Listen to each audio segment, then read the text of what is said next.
Salut les marques et salut les smarts et bienvenue dans ce nouveau numéro du supplément SmackDown de Catch-Up, votre émission qui résume et analyse chaque semaine le dernier épisode du show bleu de la WWE, SmackDown Live. Je suis Irem et je suis accompagné comme toujours de l'ami Giscal. Salut Giscal. Salut Irem, salut tout le monde. Ça va bien ? Tu vas bien ? Eh bien écoute, ça va très très bien et toi ? Bah écoute, ça va bien. On va voir si on va être... si cet épisode de SmackDown nous a mis bien aussi, ou s'il nous a mis dans le mal. Je vous rappelle que donc c'est le Go Home Show, direction Hell in a Cell, ce dimanche. La vidéo des pronos viendra un petit peu plus tard, probablement ce week-end. Dans cet épisode de SmackDown, spécial Go Home Show justement, Kevin Owens et Shane McMahon font un tour à la boutique de souvenirs. Shinsuke Nakamura tente de communiquer. Le baron est dans une mauvaise phase. Dolph Ziggler rejoint la fanfare. Et le sharpshooter redevient une arme fatale. Shinsuke Nakamura, justement, qui ouvre le bal. Il est interviewé par Renee Young. Après son entrée, évidemment, qui a soulevé les foules. Dans un charabia qu'on lui connaît bien, à Shinsuke Nakamura, il nous sort un texte assez simple où il dit que, si mes souvenirs sont bons, que grosso modo, il n'a pas vraiment été touché par les attaques qu'il a subies de la part de Jinder, et que grosso modo il va lui botter le cul ce dimanche. Rien de très exceptionnel.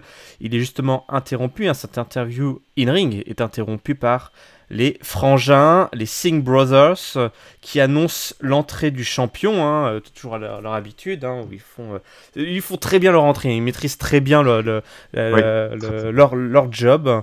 Ils ont comme maître à penser Edge et Christian, ça il faut le savoir. Ah d'accord. Je crois que j'en ai déjà parlé. Ils sont allés les embêter plusieurs fois, et Edge et Christian sont très ouverts à aider les petits jeunes, à leur donner quelques conseils, et on sent qu'ils sont de plus en plus à l'aise.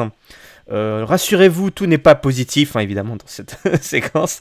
Et alors que on nous annonce le champion n'arrive pas par devant. Le champion, qui est un heel, arrive par derrière. Il attaque Nakamura. Passage à tabac du japonais qui tente tant bien que mal de riposter, de placer son Kinshasa, mais ça ne passera pas. Il est pris par le nombre. Le champion indien célèbre cet opener d'anthologie. Je crois qu'à un moment donné, plus tard, il y a eu une interview d'un des deux. C'est de Jinder. Tu te souviens ce qu'il dit ? Moi, je ne l'ai pas noté. Écoute, sensiblement, il dit que il a battu le héros ce soir de tout le monde, et que Nakamura avait sous-estimé son intelligence, et que du coup, il allait répéter tout ça dimanche, et patati patata. Bon, alors patati patata. à toi, à moi, ça sera à toi qui. Est-ce qu'ils ont réussi un petit dernier coup là ? Parce que finalement, c'était presque la dernière chance, quoi. Ouais, mais c'est trop tard. L'heure de la date de péremption est passée sur cette histoire, avant même le match. Donc du coup, ça arrive trop tard. En plus, j'ai le sentiment que c'est fait un petit peu à l'envers. C'est booké un petit peu à l'envers. On aurait imaginé voir ce segment-là plus tôt dans l'histoire, et pas au Go Home Show en fait, parce que c'est un peu la première vraie attaque physique du champion, un peu en traître sur le héros. Ça arrive quelques jours avant ce qui est censé être le gros payoff, qui est censé justifier toute la haine du challenger. En fait, on aurait aimé voir ça plus tôt, et finalement voir ce qu'on a vu la semaine dernière, peut-être avec Nakamura qui arrive enfin à trouver un petit peu de vengeance, peut-être même là.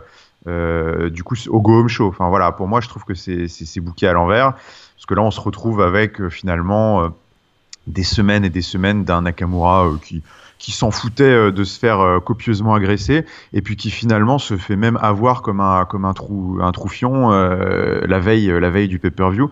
Donc, je trouve pas que ce soit super bien construit tout ça. Bon, la promo de Nakamura, c'est du Nakamura dans le texte, on comprend quasiment rien. Il a besoin de sa chaperonne dans le ring, Renee Young, pour lui donner la réplique.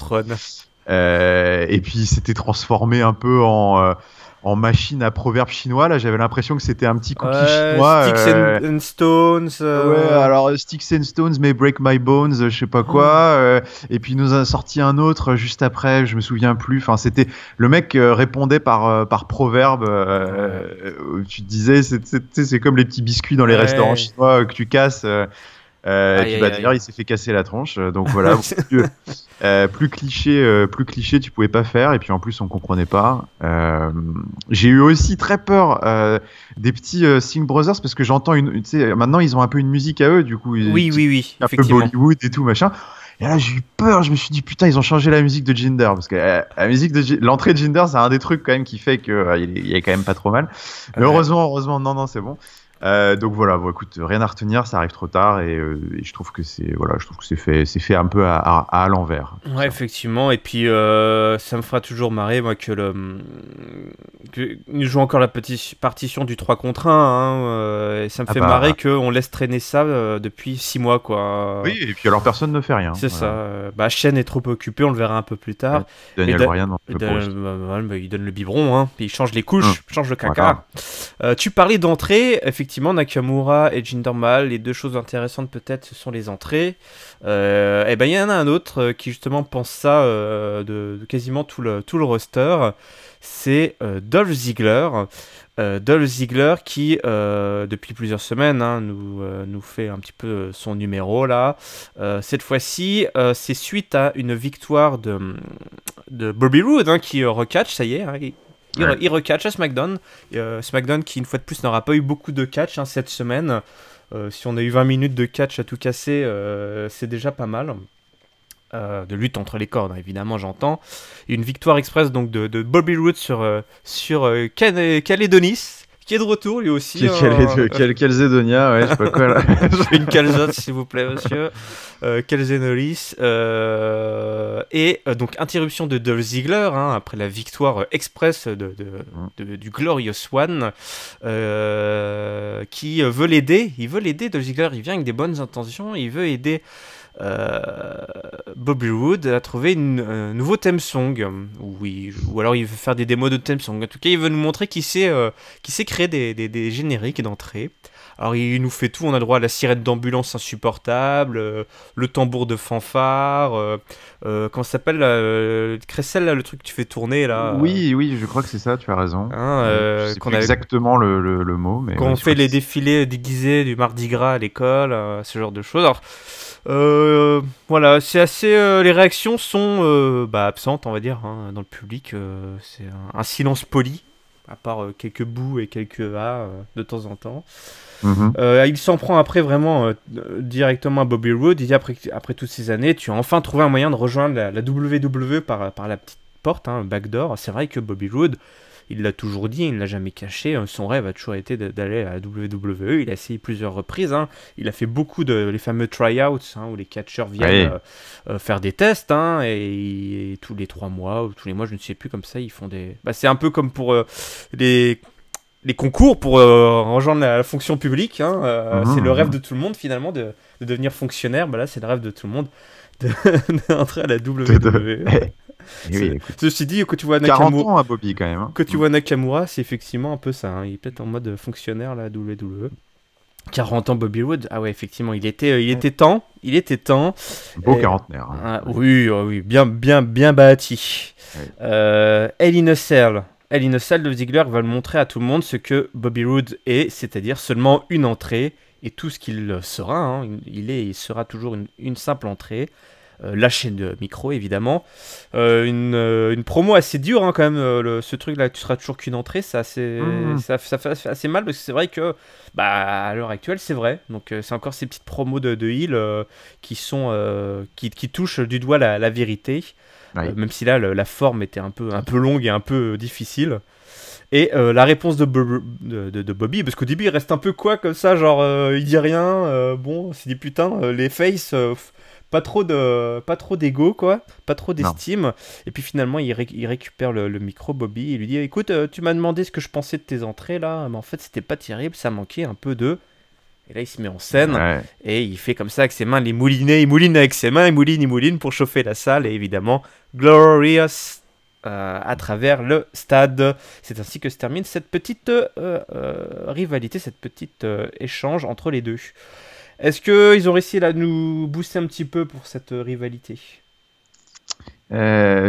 C'est mieux, c'est mieux.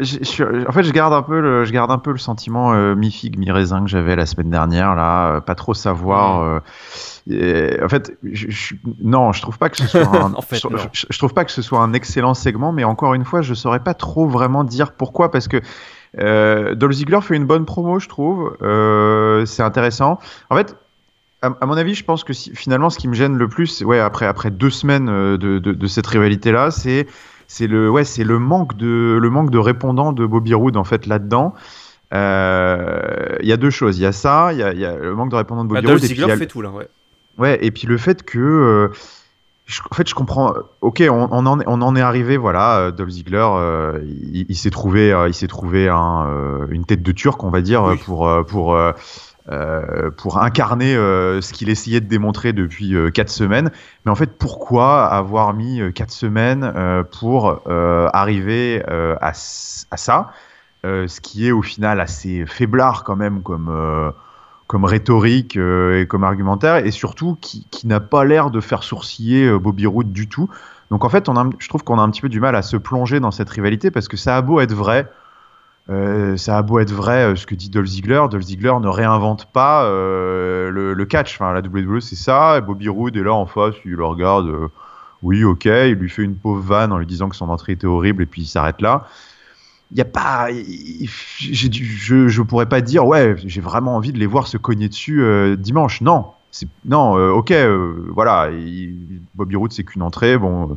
On verra en effet dans le ring ce qu'il va donner, mais je trouve que voilà, ça manque un peu de punch. Et puis pourquoi attendre une semaine avant le pay-per-view, encore une nouvelle fois, alors qu'ils avaient tout le temps.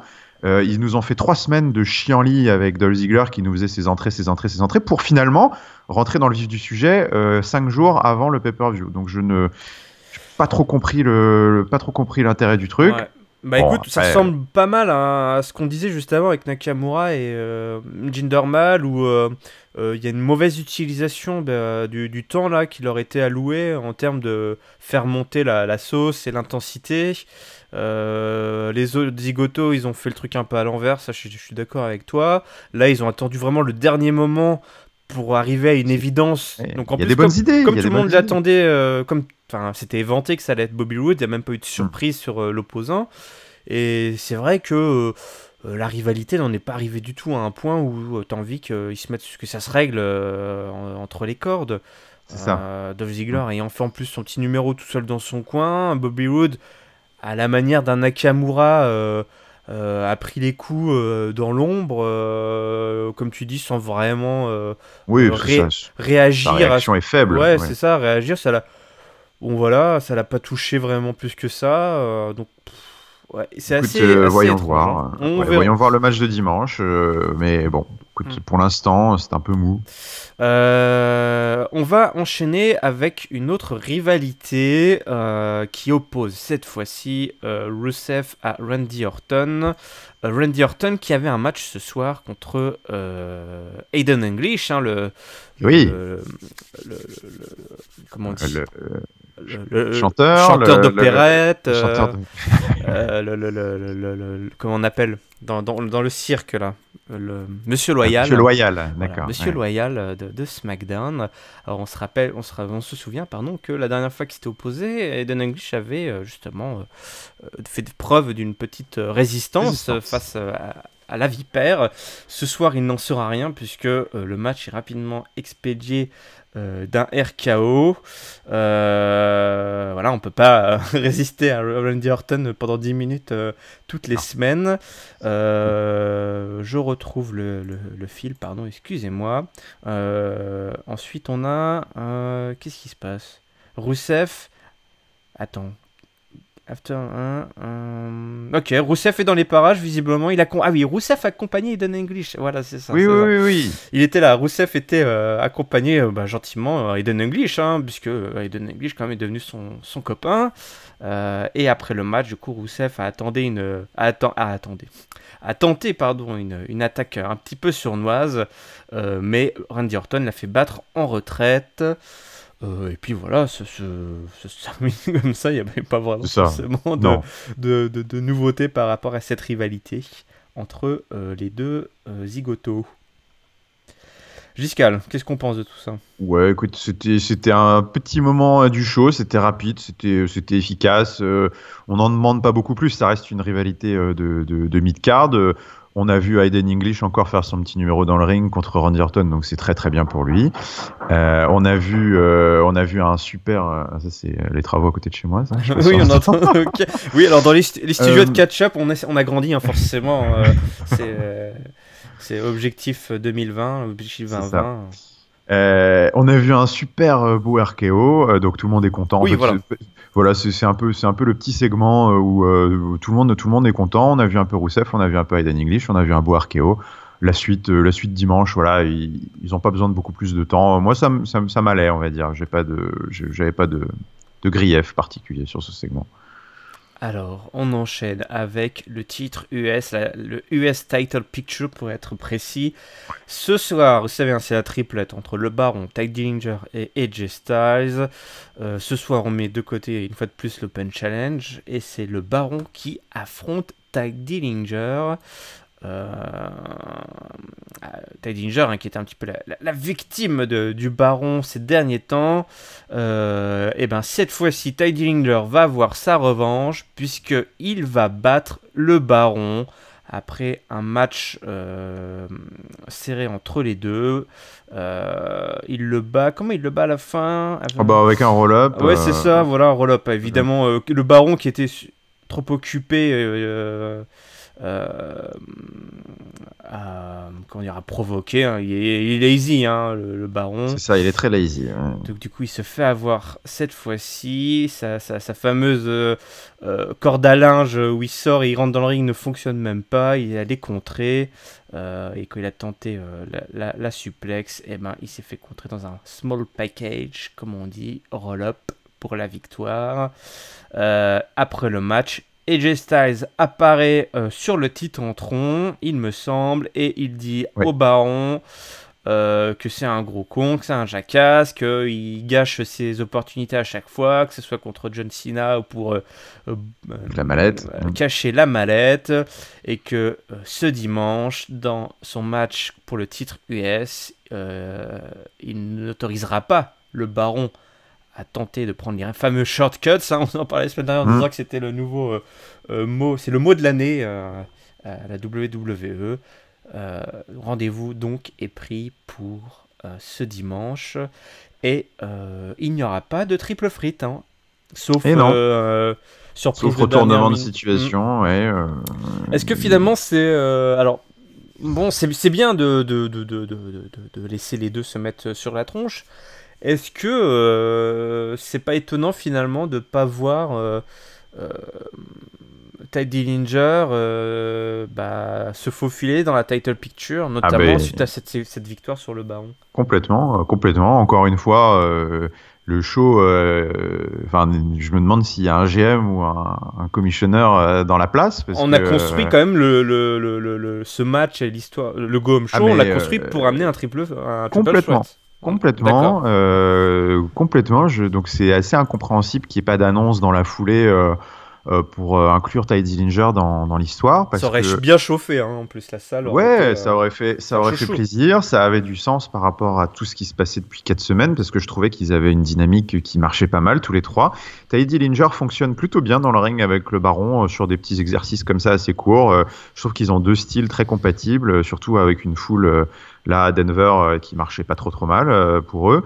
Mais du coup, sans le triple threat, c'est vrai que je suis un peu perplexe et je trouve presque que c'est assez mal.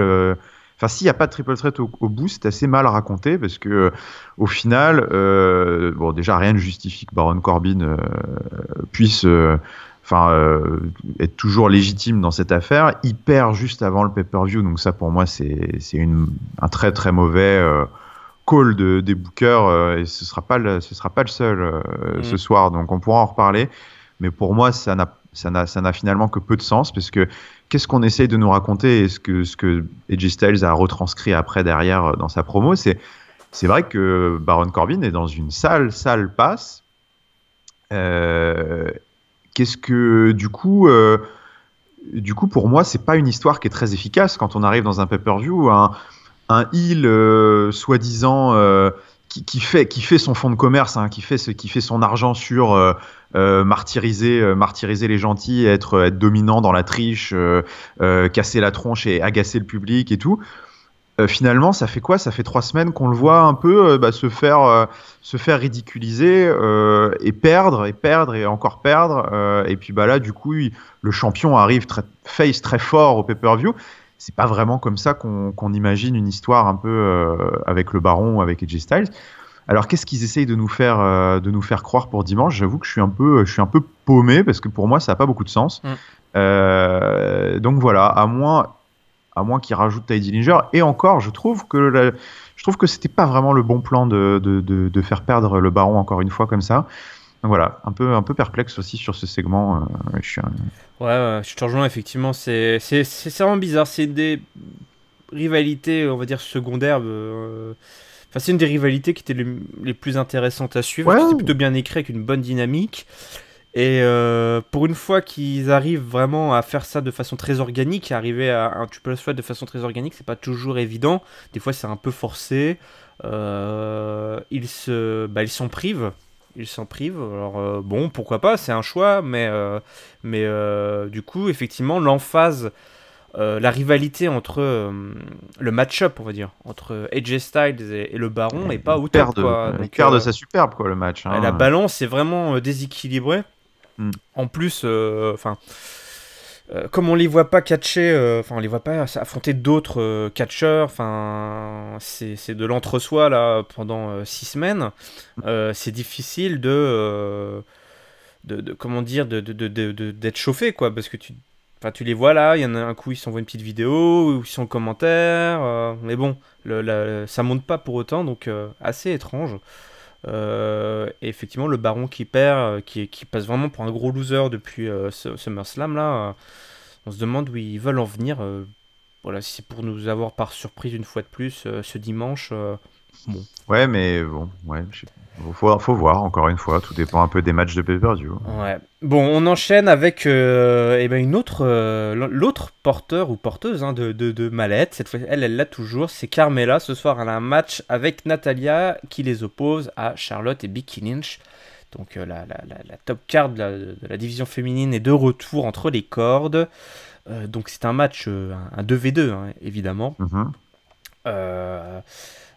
Donc avec l'opposition Charlotte et Natalya qui doit être mise en avant, puisque un match les attend toutes les deux ce dimanche. Donc Charlotte et Becky donc affrontent Natalya et Carmella, les babyface qui ont le contrôle du ring. Après on a une pause pub évidemment, et là c'est les Heels qui reprennent le dessus. Toujours. Becky Lynch est isolée. Puis attaque sur Charlotte qui va dérouler son arsenal. Ringside, on a Carmella qui est avec toujours l'autre James Ellsworth qui est toujours en laisse, évidemment attaché au turnbuckle, qui se débarrasse de Becky Lynch en la poussant à l'extérieur du ring. Charlotte Carmella frappe Becky Lynch avec le briefcase. Ce qui crée une petite distraction. Et Natalya place Charlotte dans le sharpshooter. Charlotte, votre babyface, la reine la plus forte d'entre toutes les catcheuses de la WWE, abandonne sur une prise qui ne faisait plus forcément abandonner aussi facilement. Victoire de Natalya et Carmella. Est-ce que c'est ce match dont tu parlais avec cette défaite du face Non, bon, ça c'est... Pour moi, c'est une catastrophe. Hein. Ça, c'est vraiment. Je ne comprends pas comment. On peut renier le b.a.-ba du booking de catch comme ça. De toute façon, cet épisode est une catastrophe de A à Z, je trouve. Mais comment tu peux te mettre le doigt dans l'œil comme ça jusqu'à l'omoplate, hein. Enfin, c'est impressionnant. Voilà, 5 jours avant le pay-per-view, ta challengeuse, soi-disant number one de la division, vient de taper en 3 secondes en plus. Hein. C'était très rapide. Hein. Elle s'est pas débattue. Hein. Très rapide, pas du tout de travail sur les jambes. Enfin, rien qui pourrait justifier dans le match que Charlotte soit affaiblie au point de succomber à la douleur atroce du sharpshooter en 2 secondes. Donc, ça n'a aucun sens. Donc, pareil. On perd complètement l'intérêt, le faible intérêt qu'il pouvait y avoir dans ce match pour dimanche, parce que la championne, que va faire la championne, elle est manifestement pas assez forte pour battre la challengeuse. Donc, est-ce que ça vaut le coup de regarder le match? Je sais pas, je suis pas sûr. Voilà, bon, j'ai pas grand-chose d'autre à dire parce qu'à côté de ça, le match était pas terrible. Puis en plus, ils profitent de leur rare temps de catch à l'antenne pour nous coller des pubs qui font quasiment toute la durée du match, donc j'ai pas vu grand chose. Donc non, c'était pas bon. Non, ouais, je te rejoins. Il y a un souci de. Alors, c'est toujours pareil, ce qui se passe en weekly par rapport à ce qui se passe dans les pay-per-view, c'est une fois de plus, il peut y avoir vraiment quasiment 2 mondes différents où le temps se raccourcit vachement et le temps que tu mets avant d'abandonner est plus court que lors des gros matchs de pay-per-view où effectivement tu es dans un sharpshooter, tu es une quadruple championne, ancienne quadruple championne, challengeuse en titre, tu vas pas taper au milieu, à 1 mètre des cordes dès la première prise au bout de 2 secondes. Tu vas au moins une première fois aller chercher la corde ou réussir à contrer ou quoi. Là, c'est difficile à croire, à mordre si effectivement il n'y a pas derrière tout ce que offrent habituellement les weeklies, c'est-à-dire des interventions ou mettre le challenger dans des conditions tellement contre lui que effectivement il a tapé mais parce que l'autre lui a pété les côtes en le tapant avec une barre de fer dans le dos de l'arbitre. Voilà, ok. Là voilà, tu fais putain exemple. Et là ok, là t'es chaud, tu fais putain, là au pay-per-view ça va pas se passer comme ça, etc. Donc là ça c'est la base quoi.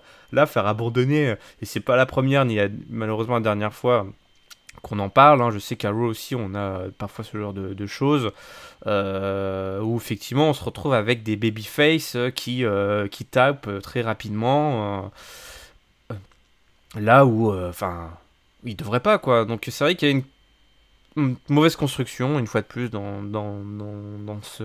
Ouais, et puis Carmella qui est la porteuse de mallette, qui travaille main dans la main avec Natalia aussi. Enfin, il y a aucun teasing de petites tensions ou de, enfin, je sais pas. Il y a tout sonne faux quoi. Ça va pas être facile de pronostiquer. On verra ça dans la vidéo des pronos. Mais oui, parce que ça n'a pas de sens en fait tout ce qu'ils nous font. Donc c'est compliqué d'essayer de lire quelque chose. Bon, écoute, on va changer de direction la division tag team où on monte un cran quand même, je pense, en qualité. Ce soir, les Usos vont ils vont jouer vachement sur il faut être anglophone hein, pour voir ils vont jouer vachement sur les mots. Ils vont lire au New Day leurs droits. Donc, Penitentiary, etc. Donc, les Usos arrivent, ils sont au milieu du ring et dans leur style qui leur est propre, hein, toujours aussi intense, violent, énervé, mais vraiment ultra maîtrisé. Les Usos s'attaquent au New Day, ils disent que voilà, ils seront les bienvenus au Penitentiary, que il n'y aura pas de booty-hose, de rainbows et de trombones et qu'ils vont mettre les New Day, la division tag team on lock. Ils clament qu'ils ont poussé hein, la tag team division à un nouveau niveau. Hein, que c'est vrai qu'effectivement ils peuvent se réclamer de ce fait. Et dimanche, ils deviendront les 5-time tag team champions. Les New Day arrivent, interruption des New Day, et là alors du coup il y a un petit jeu de mots, puisque les Usos leur ont lu leurs droits, leurs rights, ils vont parler des left, et du coup, alors je sais plus comment ils ont formulé ça, mais c'était du genre... alors déjà ils font une petite blague sur le fait que cette fois-ci ils sont pas venus faire des blagues et vendre leur merchandising, sauf qu'ils le font quand même en montrant leur slip New Day. Très beau boxeur New Day. Ouais. Avec la petite ceinture dessus. Alors je sais plus du coup comment ils ont joué. Du coup, celle que j'ai en tête parce que c'était la meilleure, mais en effet il y en avait plusieurs. C'était que du coup ils vont quitter Hell in a Cell en tant que champion parce que they are going to left Hell in a Cell as champions. Donc il y a eu ça, mais ils vont laisser aussi, je sais plus, ils vont les laisser au milieu du ring. Enfin, ils vont les laisser pour mort, quoi. Tout autour du verbe laisser en français, on va dire. Voilà. Et c'est ça. Et ils vont quitter donc left avec la ceinture W. Et puis là, on a évidemment Xavier Woods qui ressort ce petit. Voilà, en tournant sa tête, son corps et tout ce qui va avec. Et puis, ah oui, il parlait aussi dans une pile de Day One-ish. Ils leur font, on va vous laisser. Ah oui. Ouais, donc voilà, ça joue vachement parce que les Usos se réclament du coup être là depuis Day One. Hein, c'est toujours leur catchphrase, c'est leur moto. Ils ont leur t-shirt, etc. Et quand les New Day, quand les Usos battent un peu en retraite et quittent le ring, ils ont comme ça le doigt levé numéro 1 pour dire ok, rendez-vous sur le ring. Donc voilà, on a toujours ces grosses promos là assez intenses entre les deux. On a effectivement moi, ce que j'aime bien, c'est vraiment ils assument complètement leur statut de mecs qui ont sauvé la division tag team et qui sont au top du top dans leur domaine. C'est ça. Qu'est-ce que tu en as pensé, toi? J'ai beaucoup aimé. Pour moi, c'était vraiment une excellente promo des Usos qui ont développé, je trouve, en fait, ce qui est bien, c'est qu'ils ont développé un truc qui est vraiment à eux dans leur façon de faire leur promo. Donc, du coup, tout de suite, je trouve que c'est assez captivant et t'as pas envie de lâcher parce que cette façon de délivrer enfin, c'est un anglicisme là, mais en tout cas, de déclamer leur texte leur est totalement propre et avec ses côtés un peu alternés. Un peu super agressif. Il y en a un qui crie presque et l'autre qui est plus calme. Enfin, c'est très particulier, donc je trouve que c'est vraiment très bien fait. Les New Day ont été bien aussi dans leur style. Toujours, je trouve que dans cette rivalité, on arrive à bien jongler entre le sérieux, les blagues. On reste quand même intense. Ils ont une sacrée histoire avec des sacrés matchs. J'ai bien aimé le fait que voilà. Le New Day mettent over la rivalité et les Usos aussi dans leur discours en disant que ça fait 3 ou 4 pay-per-view maintenant qu'on est là et qu'on fait le putain de meilleur match de la soirée. Ouais, ça, le main show, exactement. Et qu'on vole le show et tout. Et ils ont... d'une certaine façon, ils ont raison. Ils font des excellents matchs à chaque fois et c'est pas loin d'être à chaque fois les meilleurs. Donc ça, c'était bien aussi de le remettre devant et ça donne encore plus d'importance à ce qui vraiment semble être le chapitre final dimanche. Donc voilà, je trouve que ça, c'est un segment qui est bien mené, qui donne envie de voir le match dimanche et qui justifie carrément la stipulation, l'animosité, la hype et tout. Donc non, c'était bien foutu. Bon, écoute, je me joins à toutes tes louanges. Moi, je suis chaud bouillant. Surtout que ce sera un match en cage. Ouais, Hell in a Cell, je suis très curieux de savoir ce qu'ils vont faire. Quelle va être la dynamique en sachant qu'il y en a un vrai 2v2 du coup. Comme c'est un 2v2, où sera le troisième? Est-ce qu'il sera à l'intérieur? Est-ce qu'il sera à l'extérieur? Au-dessus, on sait pas. Qui ça va être? Plein de questions. Ouais, on n'en sait rien, mais je suis sûr qu'on va avoir ça promet des spots et des séquences assez incroyables. Donc certainement un des matchs les plus attendus pour ce dimanche.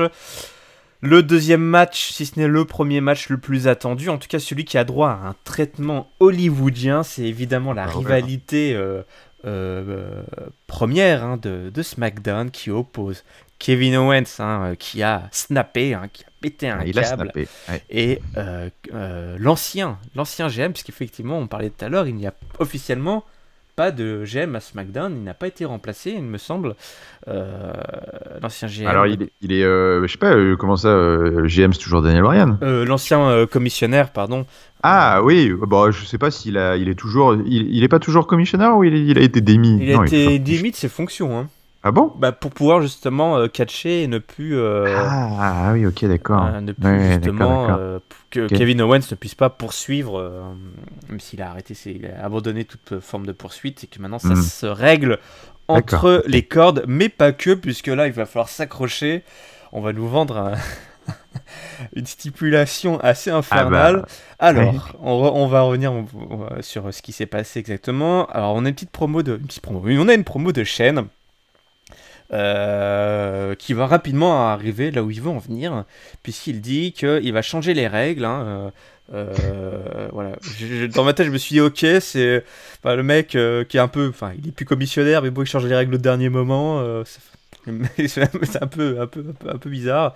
Je sais plus, moi, je sais plus quoi faire. Ouais, c'est ça. Je vais changer les règles. Bon, ok, dimanche, attendez, on a dit à l'Innocel, mais en fait, je vais changer les règles parce que voilà, j'ai un peu peur de perdre, alors je vais changer les règles. Il dit ce sera donc un puisqu'il se met sur la tronche, ce sera un Hell in a Cell False Count Anywhere. Voilà. Ok, donc qu'est-ce que c'est que ce truc? C'est-à-dire qu'en grosso modo, donc ils vont avoir un match en cage, mais que le tombé pourra se faire non seulement sur le ring, ce qui est normalement la seule façon de faire le tombé ou la soumission, mais qu'en plus ça pourra se faire en dehors du ring, tout en restant dans la cage, hein, puisqu'il y a un morceau de hors ring dans la cage, hein.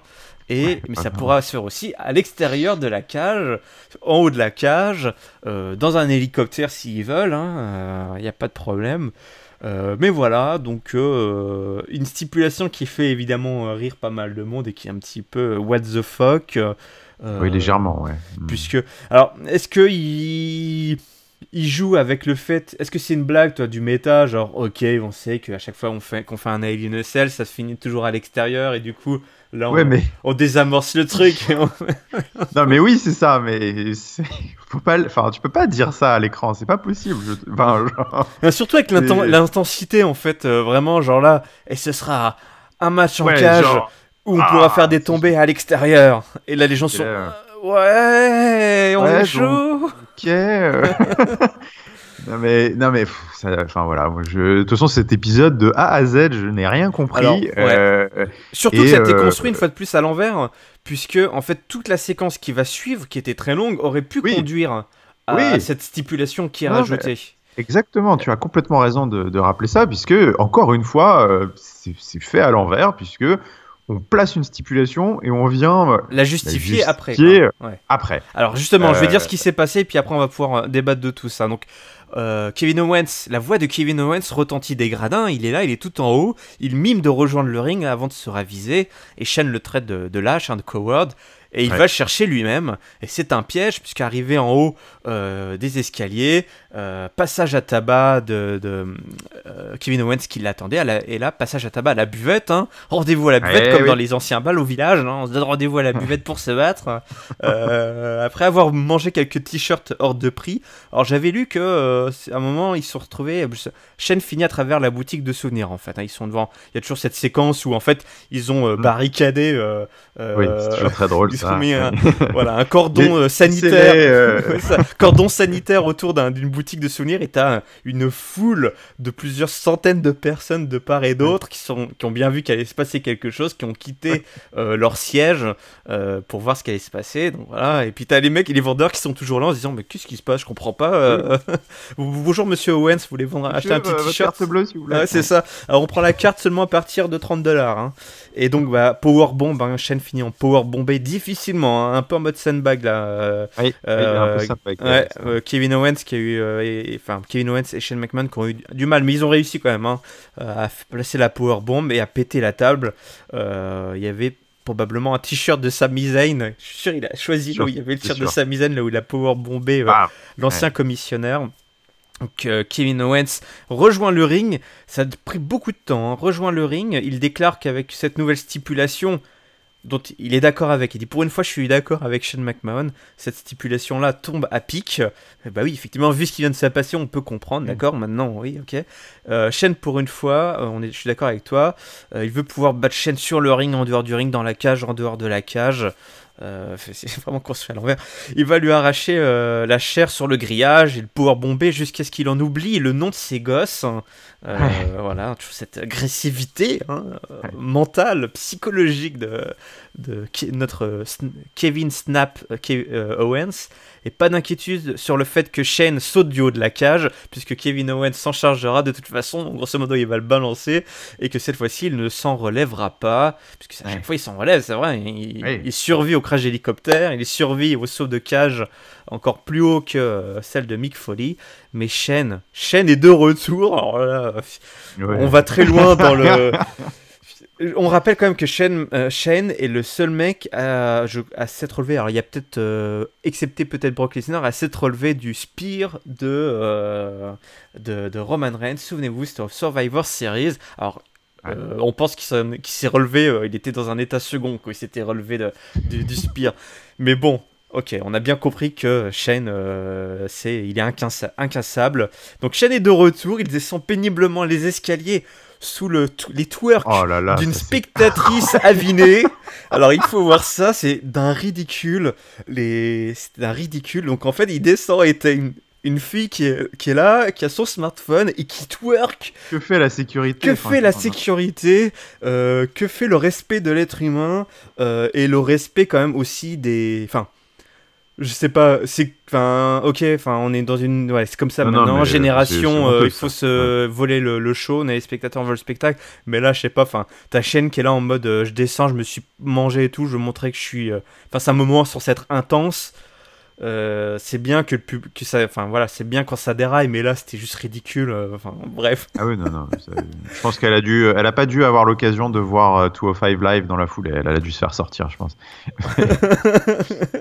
Bref, Shane est de retour, mais c'est une mauvaise idée pour Shane, puisqu'il finit en miettes, éclaté contre les tables, il est pouvoir bomber, voilà. C'est un avant-goût de ce qui sera la plus grosse affiche de la rentrée, on en est sûr. Du coup, voilà, comme on l'a dit, la stipulation, c'était encore une fois booké à l'envers.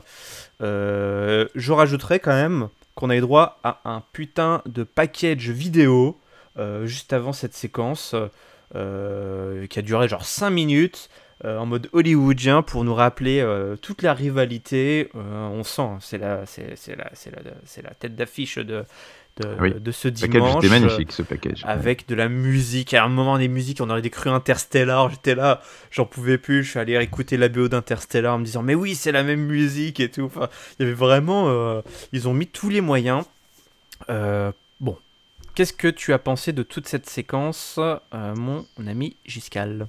Je peux pas dire que j'ai pas kiffé parce que c'est vrai que c'était un beau segment de main event et pour moi c'était la hype, c'est de la hype pure parfaite pour dimanche. Donc en matière de go home show, tu peux difficilement faire mieux. Le babyface est écrasé, genre dérouillé, mais en même temps montre toutes ses capacités de résistance, voilà. Donc Owens a donné un avant-goût, on va dire, de tout ce qu'il allait faire subir à Shane McMahon. Shane McMahon dimanche, il l'a vraiment démoli dans les grandes largeurs et tout. Donc difficile de pas se sentir, on a vraiment envie de voir la suite de à quel point ils vont pouvoir pousser le carnage dimanche dans la cage, mais pas que. Parce que il y a cette stipulation alors qui n'a aucun sens. Autant être clair, parce que ça n'a aucun sens. Peu importe qu'on désamorce le truc pour dire ah oui vous qui connaissez, vous qui savez comment ça fonctionne le catch et tout, sachez qu'on va aller en dehors de la cage. Non. On ne dit pas ça, ou sinon on ne book pas un match en cage. Ça n'a aucun intérêt. Alors, est-ce que ça veut dire que la cage va être volontairement, la porte va être ouverte? Je sais pas. Non, mais d'ailleurs, il n'y a pas de porte dans un Hell in a Cell, donc il n'y a même pas de. Donc non, on peut même pas jouer là-dessus en disant écoute, on va mettre une cage en laissant la porte. Tu as raison, il n'y a pas de porte. Non, il n'y a pas de porte, Donc du coup, c'est stupide. On annonce d'entrée de jeu que on va pouvoir sortir. Si ça avait été un cage match où il y a une porte à la limite et on dit Shane peut dire c'est un false count anywhere, on va commencer dans la cage mais laisser la porte ouverte. Ouais mais attends, non, ça aurait été encore plus ridicule parce que le principe d'un cage match c'est le premier qui sort, donc si false count oui, en anywhere. Plus, oui c'est vrai, en plus, oui non mais c'est vrai, j'avais oublié ça. Alors, bon, bref. Leur donne pas de mauvaises idées. Non, enfin bref, ça n'a aucun sens. On annonce d'entrée de jeu que la cage ne sert à rien. Donc, bon, écoute, ils ont probablement prévu des spots de ouf dans l'arène et tout. C'est pour ça qu'ils préfèrent ils ont peut-être préféré se couvrir là-dessus. Mais ça m'agace parce que, genre, on casse quasiment volontairement le kayfabe là en disant ça parce que ça n'a aucun sens. C'est complètement stupide. Bon. Après, je n'ai aucun doute sur le fait qu'on va s'éclater devant ce match dimanche parce que Owens fait un travail vraiment de rêve, que ce soit en promo ou dans le ring. Avec Vince, avec Shane, avec Sami Zayn depuis des semaines là pour, enfin vraiment il porte la feu de la tête et des épaules. D'ailleurs le package vidéo est magnifique. Ouais. Pendant 5 minutes, c'est le Kevin Owens show la vidéo. Hein. C'est des promos de Kevin Owens, c'est des powerbombs, c'est des trucs, c'est que ça, c'est le Kevin Owens show. Je pense que c'est une feu de référence pour lui.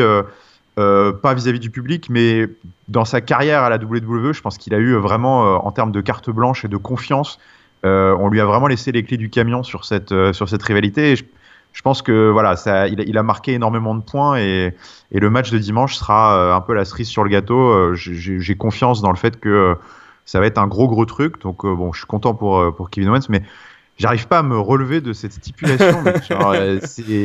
C'est incroyable. Bon, okay. T'as l'impression que c'est limite un gag quoi. Ouais, genre, allez-y, faites ce que vous voulez.